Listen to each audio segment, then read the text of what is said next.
Hi everybody, it's Christopher and welcome to Life's Not Over, It Just Looks Different, the YouTube channel.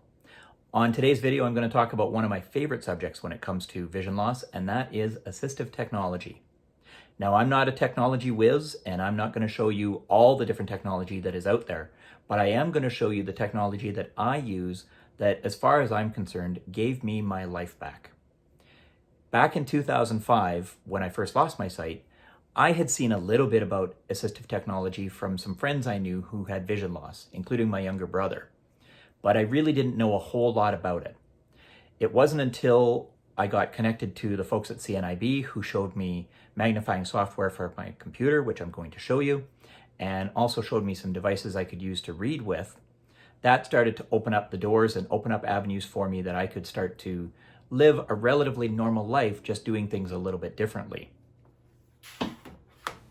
What you're looking at now is my CCTV unit, and with this unit I've read a number of books over the years, including many textbooks when I joined the financial services industry and went into that career for about a decade after my sight loss.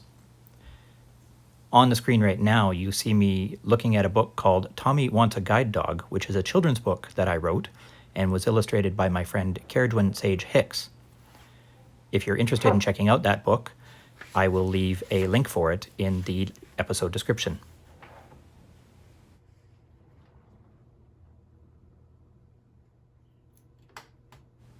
This is my computer with Zoom Text software installed on it, and the first thing you might notice on it is that my screen is split in half.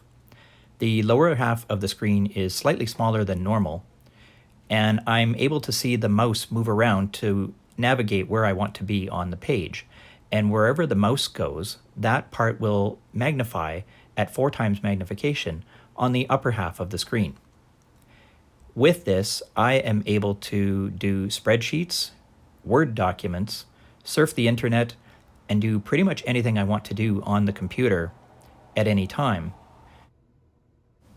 Prior to having this software installed on my computer in 2006, if I wanted to do a Word document, I had to set it up at 72-point font, which didn't give me many words per line. Eventually, I was able to bring the font size down to 48, 36, and even down to 20-point font, but it was still much better once I got the software installed, because not only was I able to do Word documents more easily, but I was able to do many other things on the computer as well. When I got my hands on my first iPhone back in 2012, a friend of mine sat me down and showed me the accessibility features, including VoiceOver. Once I learned how to use VoiceOver and figured out the different gestures that I'd need to do to navigate the phone, that opened up a whole new world for me, because I was able to do things that I didn't know I'd be able to do again. But now, because of those features and because of that VoiceOver feature on an iPhone, I can send texts, I can email, I can make phone calls, I can surf the internet, I can do my banking, I can use the map for GPS directions and it reads it out to me so I know where I'm going. This has been an incredible change for me, and I just can't imagine what life would be like now without this device to help me navigate the world and to be able to communicate with the rest of the world just like everybody else does. Speech on. Clock. 8:46. What you're seeing is a regular iPhone 11 with the VoiceOver feature turned on. VoiceOver has been on the phone since, I think, Model 4, and all you have to do is go into the settings to turn it on, or you can even tell Siri to turn on VoiceOver. You can change the voice, and you can also change the speed of the voice depending on what you're comfortable with. I tend to run mine at 60% speed because I find anything slower than that too hard to listen to because it moves too slowly, and anything faster than that, it becomes much harder to listen to. Weather. Double tap to open. Weather. Calgary, mostly cloudy. Calgary, mostly cloudy. 13 degrees. High 18. Low 4. Weather. Double tap to open. Dot. One of my favorite things about VoiceOver is that when you want to make a phone call, if you have trouble reading the numbers on the screen, as you're composing the phone number, it will read out each number as you press it. And once you have composed the entire phone number, before you hit call, you can actually touch the display at the top of the screen where it will read out the entire number before making the call.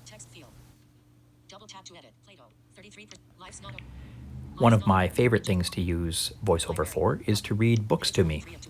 I can download ebooks into my phone, and then when I open up the book, I can swipe down with 2 fingers, and it will read the entire page from top to bottom. When it gets to the end of the page, it will turn the page and keep right on reading, which has been one of my favorite things pretty much from the time I got my iPhone.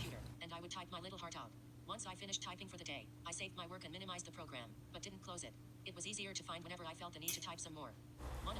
For some people, getting used to the computerized voice reading the book to them is not easy, but for me, I'm okay with it because I don't listen to any fiction.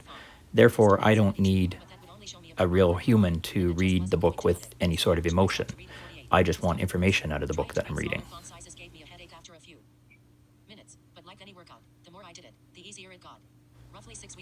The book that is being read on screen right now by my phone is my memoir, Life's Not Over, It Just Looks Different. If you're interested in checking out that book, I will also put a link to it in the episode notes. Some people told me they went home to their computer and typed in 36 or 48 just to see it with their own eyes. I carried a sheet of paper with different font sizes on it to give anyone who asked about my progress. Showing it on paper was easier than trying to explain it. I have said many times over the last 15 years that I was born in the right age of technology, with everything that is out there to allow a person like me with sight loss to be able to do everything that I want to be able to do. I can do everything I need to do on the computer. I can read books. I can read text. I can navigate a phone. I do these things a little bit differently than the rest of the world does and differently than sighted people do. But I can do these things. And because of that, I'm pretty unstoppable. When self-driving cars become a mainstream thing, then the world is mine, because now I'm going to be able to get everywhere I need to get without relying on transit, relying on somebody else to drive me around, or having to walk everywhere.